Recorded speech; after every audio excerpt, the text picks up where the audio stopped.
नमस्कार, मैं हूं नरेश वत्स। संयुक्त किसान मोर्चा और ट्रेड यूनियन के सहयोग से आज दिल्ली के रामलीला मैदान पर किसान रैली की गई। एमएसपी की गारंटी की मांग को लेकर, साथ में जो पंजाब हरियाणा बॉर्डर पर किसानों पर जो पुलिस ने व्यवहार किया है, एक शुभकरण किसान की वहां पर मौत हुई है, उसी को लेकर यहाँ पर धरना का बात करेंगे। सबसे पहले मैं आपका नाम जानना चाहूँगा। मैं सरदार गुरमत सिंह, अन्नदाता किसान यूनियन का राष्ट्रीय प्रधान, अन्नदाता किसान यूनियन का ऑल इंडिया का जो मैं प्रधान हूँ। आज हम जी, मैं ये जानना चाहता हूँ कि आज अन्नदाता को, किसान को दिल्ली क्यों आना पड़ा है? एमएसपी की मांग की गारंटी की बात कही जा रही है, क्या संकल्प लिया गया है यहाँ? देखो जी, किसान आज नहीं पहले भी आते थे, और किस लिए आते थे कि भी हम एक एमएसपी की गारंटी का कानून बनवाना चाहते थे, और वो कोई खास बड़ी बात भी नहीं थी। जो चीज़ हमने नहीं मांगी, पिछली बार भी हम यहाँ 13 महीने लगातार यहाँ एक बहुत बड़ा आंदोलन आपके माध्यम से यहाँ करके गए हैं, और 750 जो किसान थे हमारे शहीद हुए, पर फिर भी हम उसको एक श्रद्धांजलि तौर पे उसको देखते हुए हम फिर भी मोदी साहब ने हमारे को एक चलो किस लिए खुश हुए कि हमारे को जो गुरु नानक देव का, जिसको हमारा इष्ट है, जो हम जो सारा आल सांझीवालता के प्रतीक, वो एक नानक जी एक ऐसे वो संत हुए हैं, वो एक कम्युनिटी के नहीं थे, वो ऑल इंडिया के थे और ऑल वर्ल्ड के थे, ऑल जहान के थे। सांझीवालता के प्रतीक एक हमारे गुरु नानक देव जी का जन्मदिन पे हमारे को मोदी जी ने एक तोहफा दे के यही कहा कि भी आप जो है यहाँ से आप जो है जाइए, और आपका जो है 3000 इसका जो है वापस कर देते। मगर हमने फिर भी हम आए नहीं थे, हम आए थे एमएसपी की गारंटी का कानून बनवाने के लिए उस टाइम भी।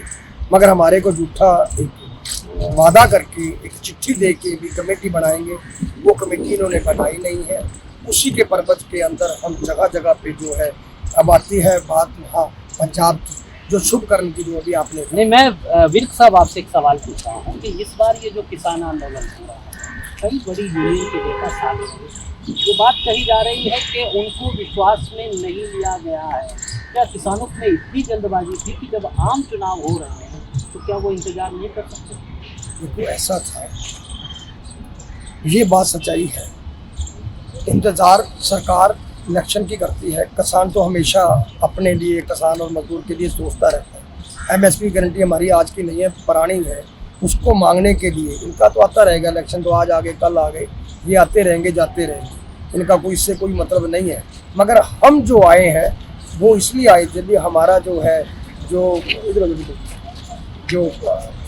हमारे जो हम किस लिए यहाँ आए हैं, इसीलिए आए हैं कि भी हम जो अपने हक मांगने की किसान और मजदूर के लिए यहाँ पहुँचे हैं। तो क्या संकल्प लिया गया है? क्या प्रस्ताव कोई पास हुआ है? ये कहा जा रहा है कि बीजेपी के नेताओं को आप अंदर जाने नहीं देंगे अब। देखो ऐसा है, ये तो अटल सच्चाई है। बीजेपी को झूठे पलंदों से सरकार पिछली भी बनी थी, अब भी बनी। हम बीजेपी के या मुख्यमंत्री के विरोध नहीं है हमारा, खास करके विरोध है हमारा जो हमारे जो सिस्टम को नहीं मान रहे। सरकार तो किसी भी आती जाती रहेगी है, मगर जो ज़्यादा को किसी को सुआ लगाता है, बस देखो दर्द को महसूस तो वही करता है, डॉक्टर का तो महसूस तो आदमी करता ही करता है। तो ये सुआ हमारे को बहुत बड़ा लगा रहे हैं। अब आपके सामने की बात है कि जो शुभकरण जो था आपके सामने, एक जवान लड़कियों का भाई जो था, वो शरेआम जो है गोली से जो है उसको गोली भी इसी जगह पे लगी कि सीधा 315 बोर की गोली जो उसको लगी, तो वो मौके पे ही वो शहीद हो गया वहाँ। तो उसको देखते हुए लोग, और भी ये नहीं कि वो अकेला गया है, और भी 4-5 आदमी और लोग गए हैं, 400-450 आदमी जो है वहाँ उनके ऊपर जो है अथरू गोलियाँ, पता नहीं क्या कुछ सरकार ने करा। तो ये अपना लेकिन जो सरकार ने किया है, एफआईआर जो हुई है वो 0 हुई है, उसमें तो सरकार का कोई जिक्र नहीं है, पुलिस का जिक्र नहीं है। उस पर भी जो पंजाब के दूसरे दल हैं, जैसे शिरोमणि अकाली दल, उन्होंने कहा कि पंजाब के मुख्यमंत्री की और हरियाणा की सरकार के बीच में कोई नहीं। ये जो पूरा यूनियन है, कहीं ना कहीं एक बिखराव की बात, एक एकता की बात नहीं दिखाई नहीं। देखो ऐसा है, एसकेएम एक बहुत बड़ी ताकत थी, मगर इस आपकी बात पे मैं थोड़ा सा आना चाहता हूँ।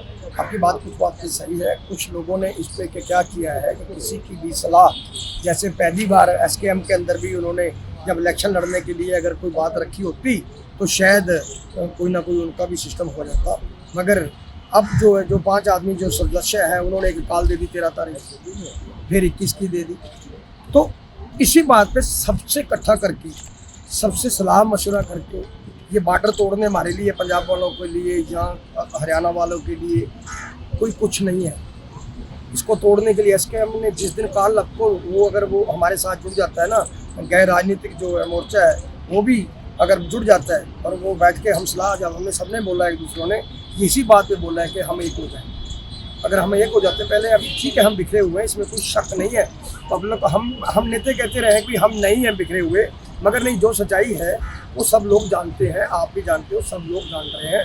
मगर उसको एक करने के लिए ही हमने पीछे जो है 22 तारीख को पहले दिल्ली की कॉल दी थी, इसी जगह पे दिल्ली की कॉल दी थी यहाँ कहीं मीटिंग करने के लिए। उसके बाद वही मीटिंग हमारी जो है किसान भवन जो है चंडीगढ़ के अंदर हुई, वहीं तय किया गया था, वहाँ 6 नंबर चले। एक सवाल मैं आपसे पूछता हूँ, ये तो आप भी जानते हैं कि पंजाब की धरती, हरियाणा की धरती और दूसरी भी वो जहरीली होती जा रही है, केमिकल का यूज हो रहा है, पानी का जल स्तर करता है, विविधीकरण, डाइवर्सिफिकेशन जो फसलों का है वो होना जरूरी है, चाहे वो सरकार करे या किसान करे।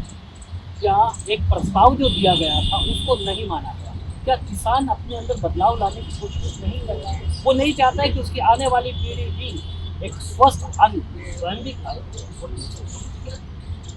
बहुत बढ़िया आपका ये प्रश्न है। देखो, कौन नहीं चाहेगा कि जहर का टीका जो है हमारे बच्चों को लगे, आने वाली नस्ल और फसल का हमारी जो भी लड़ाइयाँ लड़ रहे हैं, हम इसी बात पे लड़ रहे हैं कि भी हमारी ये नस्ल फसल की जो है, जो आप लोगों को भी अच्छा जो है भोजन मिले, अच्छी गेहूँ हम ऑर्गेनिक जो तरीके से उसको उगाएंगे, खाद। आप सच कह रहे हो, जो आज हम कोई चावल वगैरह खाते हैं तो जैसे किसी को बुखार चढ़ा होता है, उसकी जीभ में ऐसे होता है 2-4 दिन चावल खा लो, क्यों कि उसके अंदर जहर इतना बड़ा। अगर दूध पीते हैं तो भैंस वही खा रही है, तो बड़ा ज़्यादा है। यही चीज़ें सोचकर ही हम सरकार से यही तो चीज़ मांग रहे हैं कि भी हमें जो किसान मजदूर को एक ऐसी बढ़िया तरीके से खुशहाल है, क्या मांग रहे हैं, जो डबल ही तो मांग रहे हैं ना, MSP को +2 पे हम इसको यही मांग रहे हैं कि हमारा जो है इसका जो है रुपये का 1.5 गुना किया जाए।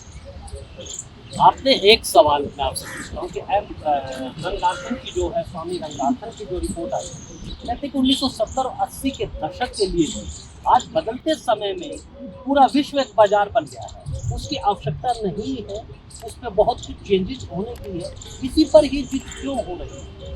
देखो, इसीलिए हो रही है कि भाई देखो, आप कितने बड़े कारखाने, कितने किसान, तो मैं कह रहा हूँ 2 एकड़ का जो किसान है वो तो बिल्कुल ख़त्म है, उसके घर में तो चूल्हा भी नहीं जलता।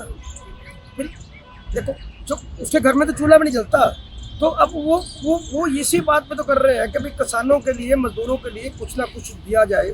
मगर ये लोग जो है वो बड़ी सरकार है, बड़े आदमियों के लिए जिन्होंने बनाया, उनके बारे में ज़्यादा सोचती है। एक सवाल आप देखिए, मैं ये जानना चाहता हूँ कि पंजाब में ट्रैक्टरों की मंडी लगती है 2 एकड़ 3 एकड़, और वो भी एक ट्रैक्टर खरीदता है। किसान की जब माली हालत ठीक नहीं है, लेकिन लोन दे रही है सरकार क्योंकि ट्रैक्टर ज़्यादा बिके, फिर उसकी मंडियाँ लगे, इस पर कम से कम बदलाव कुछ सोचता है किसान कि वो क्यों कर्ज के बोझ के नीचे हमेशा बना रहता है? ये बात हमें जो मैं इस बात पे सहमत नहीं हूँ कि 3 एकड़ का ज़मीन जो है, जो 5 एकड़ का है, उसको ट्रैक्टर भी नहीं लेना चाहिए। नहीं लेना चाहिए तो तभी तो फिर मंडी क्यों लगती है? आपने खरीदा, आप किसानों की पंजाब में मंडी लगती है। हाँ, मैं कब कह रहा हूँ नहीं लगती। क्या होता है कि भाई कुछ लोग ऐसे भी हैं जो अब किसान, मैंने बताया 3 किले का 4 किले का, क्या होता है मंडी क्यों लगती है? वो बेचारे क्या करते हैं, किसी ने लड़की की शादी करनी है, किसी ने अपना घर बनवाना है। आजकल के जो हम बुजुर्ग हैं ना, हमने तो पता नहीं अपनी ज़िंदगी किस तरीके से बसर कर रखी है। जो आजकल की नई पीढ़ी है वो चीज़ें नहीं ना सोचती, वो तो दूसरे की तरफ देखती है। आज भाई साहब के पास गाड़ी है, तुम्हारे पास भी हो, किसी घर में ट्रैक्टर है, तुम्हारे घर पे भी हो। तो ये जब ट्रैक्टर, कुछ ट्रैक्टर तो ऐसे भी आते हैं क्योंकि अपने घर बनाने के लिए, अपनी बेटी की शादी करने के लिए, जब वो लोन 5 वाला लोन तार ही नहीं सकता, 2 किले वाला लोन कैसे तार लेगा? तो वो अब क्या करेगा? वो किस्त भी उसने डाल दी है। कुछ लोग जो वो लैंड मोर्गेज बैंक वाले आते हैं, वो कहते हैं कोई बात नहीं, आपका कुछ लोन माफ़ कर देते हैं, कुछ ये जान से में लिया, सरकार माफ़ नहीं करती, ये भी क्लियर है। माफ़ नहीं कर सकती। क्योंकि नहीं करती, क्योंकि सरकार तो आपने पता है कोई आज का तो इतना फंडा कर दिया सरकार ने, पैसा करने के लिए कोई आज इलेक्शन लड़ेगा, कुछ भी करेगा तो उसको एनओसी हर तरह से देनी पड़ेगी।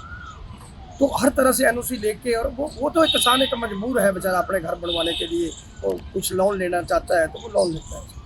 किसान मजबूर है, लाचार है, ये तो हम सभी जानते हैं, लेकिन इस मजबूरी को, इस लाचारी को कैसे किसान को सशक्त बनाए? क्या एमएसपी ही उसका एकमात्र जरिया है, या फिर दूसरे भी तरीके हैं, या फिर किसान आंदोलन राजनीति में आगे बढ़ने का एक सीढ़ी मात्र बन गया है? ये ऐसे सवाल हैं जिस पर चर्चा होनी चाहिए और बहस होनी चाहिए, क्योंकि इसका रास्ता किसान नेताओं को ही निकालना है। तो आज के लिए बस इतना ही। मुझे दीजिए अनुमति और आप बने रहे हिंदुस्तान पोस्ट के साथ।